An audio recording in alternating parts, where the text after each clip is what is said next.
ole hei voin tlaya Lalthlamuani pima muani ZPM official candidate han Kawmna hun te kanan nei vele dona kanan soi to kan soi le thina nga heng hi party ngai dan le ruam man na lam panga in kom tur kan nilawa manifesto lam pangte soya engemaw tia ti chiam kan tumbok lawa chunga chuan kan du le kan ruam man na kan kalpui bera chuan mimal tin hian ngai dan kan neya ruam man na engkima kan nei ve thina ni chutiang anga chuan VC te tian candidate don ta ka chuan angai tu na tha ati tele ruam man na sang sang lo nei ang chi te khatiang kha hanin siat puya chutiang anga thil han ti chu kan tum kha ani maya VC te chu timo kania mimal ngai dan le tha ti le ruam man na anga kal kha athei vek lawa chuwangin chuti rual chuan an ngai tu na ruam man nan lo siamang kha tun huna hian kanan in zot vedon ti na mai chau ani ti kha kan soi du boka tin zo na chan na te khatiang ang kha chutiang anga han thloi thluma han tui ni viau kha kan tumani bok lova tin chuti rolin zo na te po atoi theiangin min chan sak turin kan han soilok bok ni se a thau me lepima muani voinia hei hun thadeu mai min pe a kan lom hle mai ti kha kan soi masa mi sela lom thu kan soi ani chuan ei baga VC a hian candidate thi lo ni to thinem ma na voi kha chu tinnial nualin candidate ve to mo khata kha chuan kala serious lo zo ka campaign ti po kha voi khat ma in khat ma kalut lo mo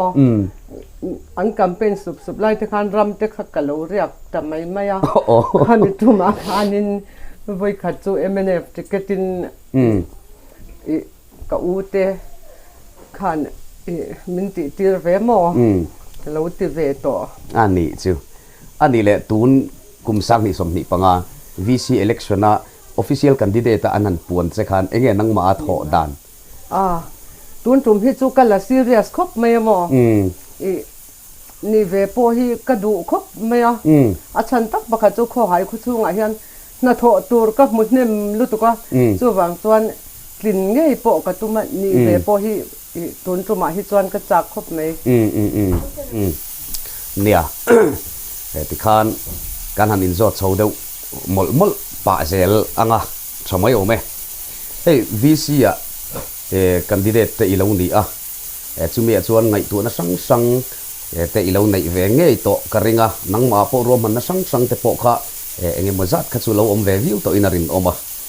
chunga chuan hei zo na tlem te kan siam ma kan buat sai ve a khot chunga hian hei kho hai khot chunga hian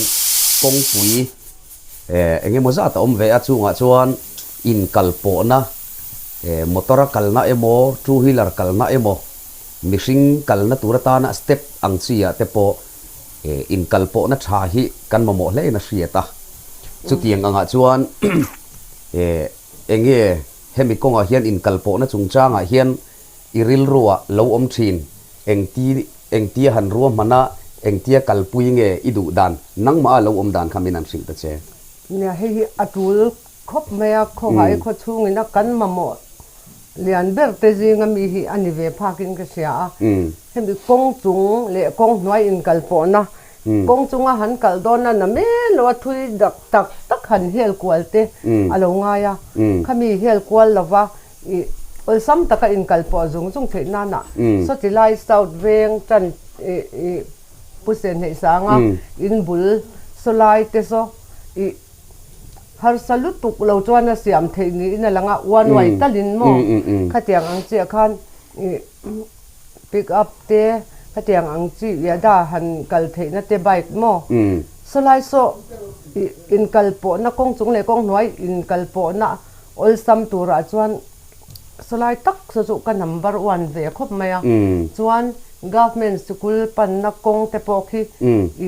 tun ai thazok de po hian alanga kitilai pulal chungnunga in kor atanga kong chung han po chole na tura po hian har salu tuk lo chuan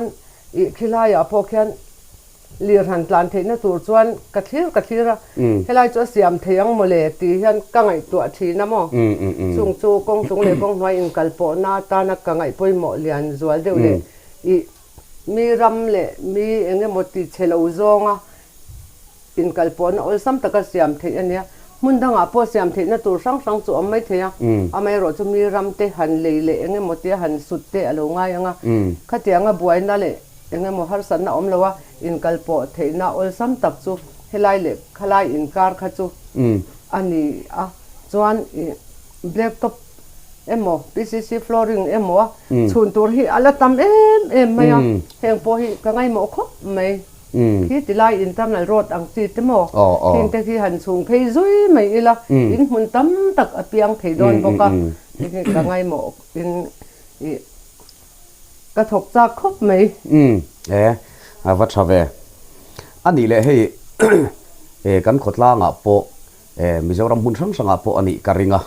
ni za in hlo na hi ma ni veng vc alak thei ti to chuan kan lom view hloma chu tiang ang chu ania tin khotla nga te pon na tho nan kong sang sanga man na ni to hlom boka chung te po chu hei ni za in hlo na hi heti zong hian khotlang in ma son le zual theina tura ta na ti in engtia malak nge thai tia engti han kalpui nge iril ro lo om dan nia ni za in hlo na hi atang kai khop me mi mal pon chung kwa pon kan tang kai pui le maya chu ti rual chuan tu na kan man dan ang hi chu atang kai nep deuh lo mo katia kho hai mi sing hi kan tam ve to hle maya a job card po hi tam tak kan ne zaruk don hi kan nei in karinga ta sia swal lo chuan heng ina i ni zain no na achan ve theu khotlanga visia kan hlan lu hi tun aya tang kai zok hi chuan man dan hi chu a om karinga i han chut ve mai po hian atam tham ve thin kho maya chu tun aya tang kai zokin kho chung ta na kong siam nan te le heng kan kor enge mo han top zual nom pai phalo na te po han pai lu tral ma yang chi te heng ve nan te han kor hi ti hian lungre min kan chor do in siam thata zui mai ila kor alo thiang limanga chuan kho chunga po kong khoye molai i wanwai han siam the mai tur chi ang kan soi kha mi khuwa a te kan han wa po hian helai chu tia veng tla be de te po hi chu tiang ang chuan an lo chung thei zel mai mi khoi nan ti thei ang hi chu kan ti thei ve tur ani tun ai atang kai zok hi chuan ni za in hlo na hi chu khotla nga po a man theya chung kwa po in ai atang kai zokin kan mang thei thawang tang kai takin kan manganga khotlang ta na po hian tuna kan kal dan ang pet a chumi khami chu an siama tui khur tiang vel he tiang tui na om lo na le tui lak tur om lo na po tui khur han siam mai ang chi te po hi kan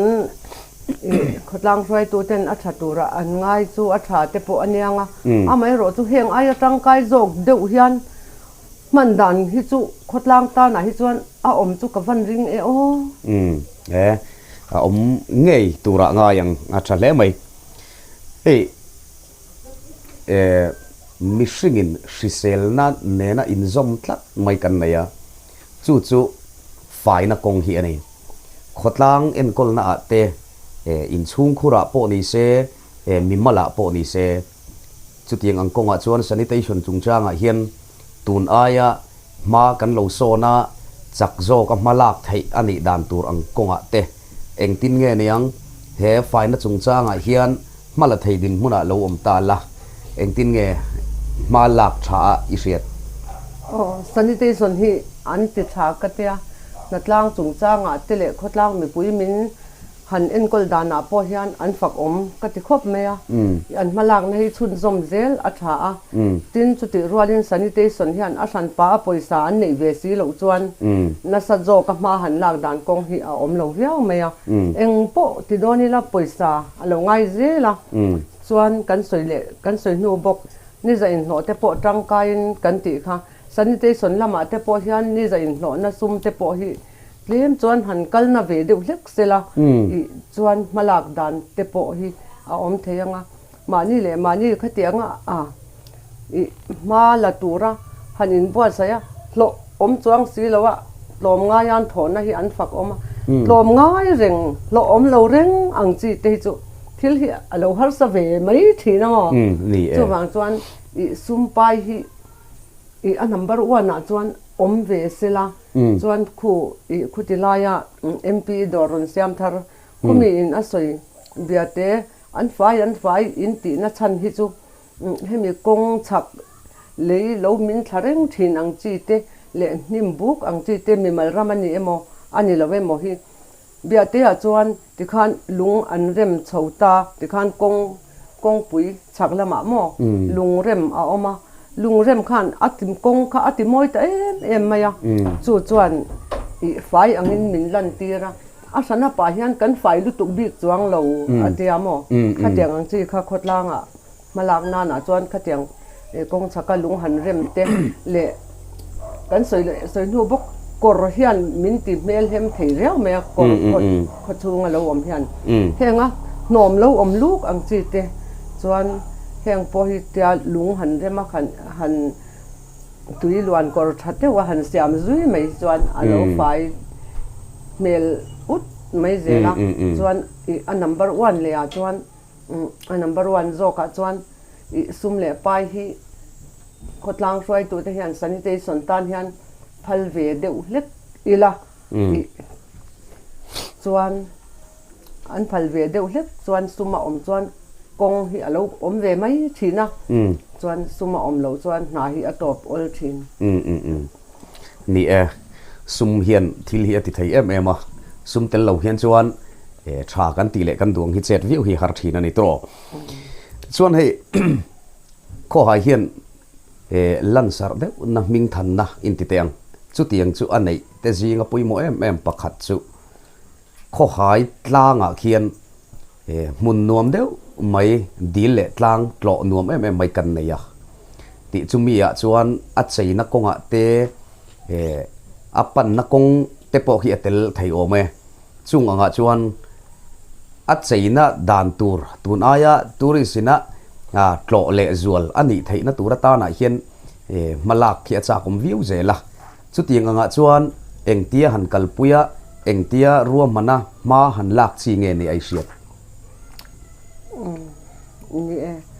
tu na po hian tlang chei committee kha chu an om renga mo chuan khatilai po khan a decoration lam a sub committee de te po kha an om in ka sia an ni khan fel fai takin an lo duang tura ngai ila chuan ngai poimo khi chu a hlo ve ni khotlang froi tu te piang hian an ngai poimo zela amai ro chu ngai poimo emin tun khi kan din mun chu ala ni maya I apan na kong emo akhang zong po he kho chung le kho noi in kar kong khi tlang pan na ani ngal boka wangin thilai khi black top dum zai zoya hanti hi achak om kati khop me dil theng tal khi chuan achak lam chine ro khi chu I natural de ulek pon han om se apoi kati chuang lawa khing lai chho zel han black top khi chu ui om zok te po achang rum zoka chuan asan pa taka ke mani chuan a han chei dan tur te kha chu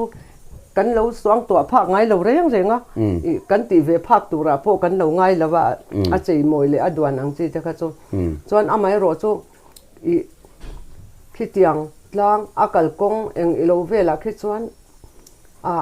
ama han chei tur hianin khutilai lungtan konga an phun ang mak pazang kang te le chon pui khung ho te khu chu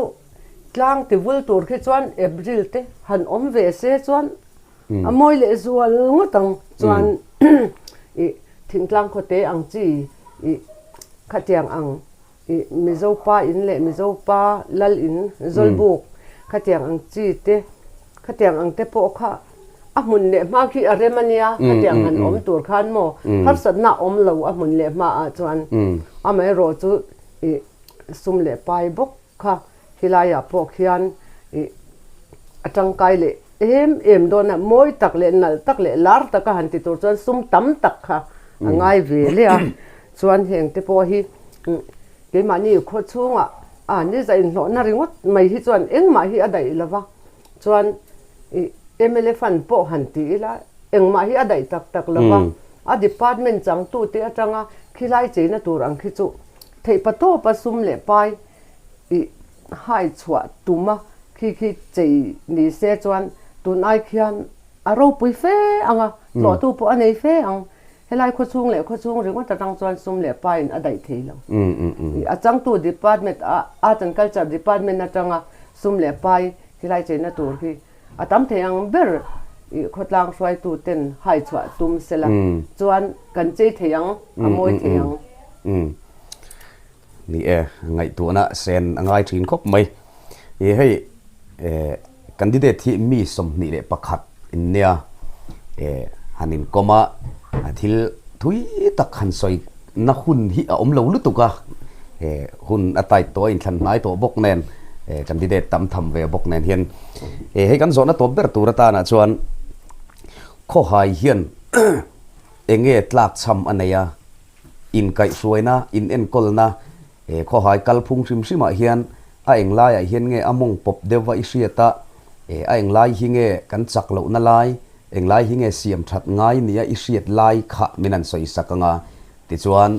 siam that ngai lai isiat isoi nuwa chuan chumi chu tuam dam thei turin engtia siam that chi nge ni ai siat ti kha minan chang le ta che a siam that ngai na lai chu han soi doni la chu atam viau maya kan khotlang nun sim te ruk tele rui hlo te po niang heng chung chang a po yan siam that thi chu kan ngaya in to de tura mala tur point tai mak na konga te po yan in siam that thi chu kan ngai na sa kan tlak cham mai ni lowin kan mamo po kan lo soi te lang kan mamo number 1 hi chu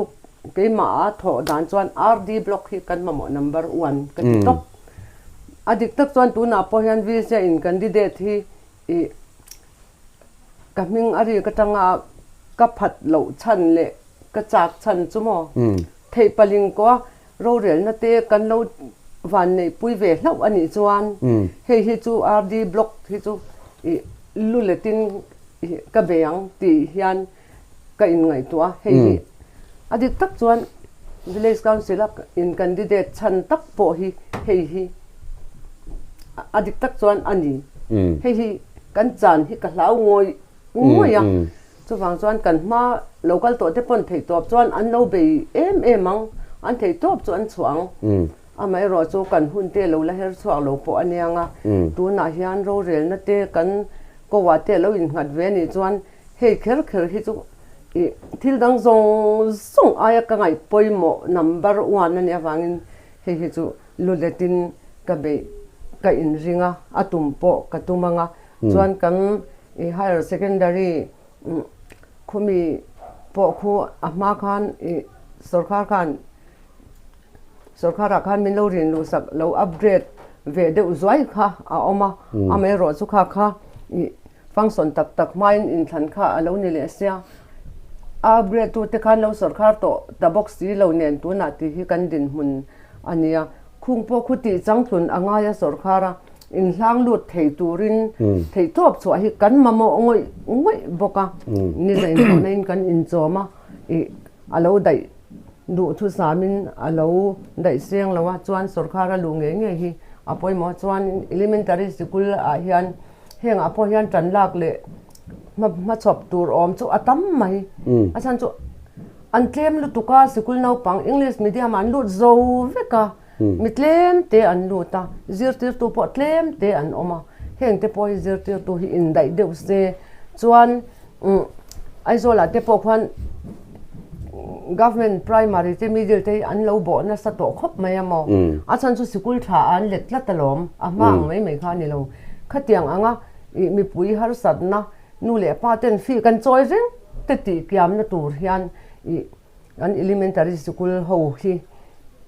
English medium te ne na zai khata luanga khatia ma son na akal puya zirtir tu tele khatiang ang han nei bel tum ang ji te po mo khatiang te kha kan mamo English medium angin kalpui ve ila khotlang hian chuan English medium alo phayanga tlem te an lo nianga fi choi lo chuan kan kha te kan kaltir vek duanga kha khotlanga chung qua te in to del na kong pakhat chuan ni kan fi choi reng te choi ngai to lo khang kha ka ngai poimo zual pui chu ania tin chu ba ka kan sei le lo ka nga i hun masala ma khan i agriculture ate horticulture ate PHE ate le PWD khang zong zong ate po khan i a thok tu te hi an lo am ve to thina CHO te AEO te JE te khatiang ang chi kha tu na hian kan chan vek maya heng po hi i a the sam chon kho hai kho chunga om le thei tura i sarkara be le nor hi a tha ka tia chuan chumi boka chuan alu sum taka chuan RD block bok hi anya hi nei thei ngat ilang chuan kong tha te department sanga kan officer te le thok tu te po khatiang ang kan nei kha chuan i khang kha chu omsa ang luk a ngai theya kha ka ngai poimo zual pui te chu ania tin pakhat le chuan thalai in fiami te i an ma son na tur ngai tu a i eizong thei khop tura kan in fiami te a fel zual te le a thei zual ang ji te chu eizon na tur tling thei khopa han promote te hi ka chak hle me mo chuan zirlai thiam thei si chung ko har sat na wanga zom thei ta lo ang chi te po hi heng te po hi a thei dan anga pui hi ka chak bokan hang te kha ka han ngai mo zual pui le i kotlang in rel bol dana chuan a han pop lai le emo lutuk lai ka se lawa kun ma sa village council thatak kan lo nei to a khang ho te pon thei pato pin an lo en kola i an tha em a amai ro chu a aya thale zual hi a om theyang a ti ngai to an in kan hun te kan lo manga thei top chua turin kan han in candidate ve roi ni hi alo mom le mai khotlang veina sang kan han ngai thla ngai nom khop maya aveina ana rilu zong zong seng ti asiata lo mom le mai ti khan tuna zo na kanin zo ba ka khan hun to te reilo te zul pui tak tak ang chi nang ma ril ro lo om zo na kanin zo na ba ang chi kha han bel hlek tur dang ila nem han bel hlek tur kan chu kan ko hai dam do in hi i atlan tu hi kan tam em maya khonga khorup khatiak ang dai mai kha kan nia i PHC hi chuan adik chuan min zo to lo ti hi chu mi pui mi mir hi chuan kan shevet maya tin a chunga hian bung ruwa eng i lo han tlak cham te internan x-ray te a khol te a technician te heng te hi ka ngai mo voi ka chu kan fa pa pakhat te hi a kut zung tang hi a ruwa pela x-ray anga ya khozola kan han kalpuya helai kut zung tang chete x-ray tur khan kho haya ni se dam do ina khan x-ray na khol te a technician te om se cheng za emo kan va choyanga ti khan kan va x-ray me do ni khozola kan va kalpuya pani kan nia kalman zani ania kallama zani zali pani in holama nen kalman ringot a khan zaria tania kan hanin en tira eile interior te lo drama ti khan kan eile kan bar te nen dam doi te kan han le sang hi sang thum kha alo liam le ta ni cheng za chau kho haya om se kan sen tura khan sang hi sang thum kha kan senga khang ang chi te le kan doctor te kan nurse te po an thiam ema kan doctor te po a thiam na mang chuak turin bungrua kan nei box ti lawa chuan an thiam na po mang thei lovin khodanga an ri farze langa ya anti ve thei renga po dam doin ti changplun na hi atulin apoi mo khop maya a thei sam chuan CHC hi dil chwa thei ni se a tha ka ti khop mai PHC chuan min zo to ngang lo ani kan khwali a se vel hi apoi mo khop mai kha khatiang ang kha ngai tu na thade umai ngai nom de umai kan gai thla alom le mai ti khan kanin kom hun te chu soi thui veu cha komba ba khachu hun kan nei lawa ngai ila ti khan du tok mai ila pi Lalthlamuani ZPM official candidate hi khotlang me puiten na thok thai tura siam tura lo vote vek turin e kan deal sak bok cheu ani he hun tha min pe a kan lo me ke po ka lo me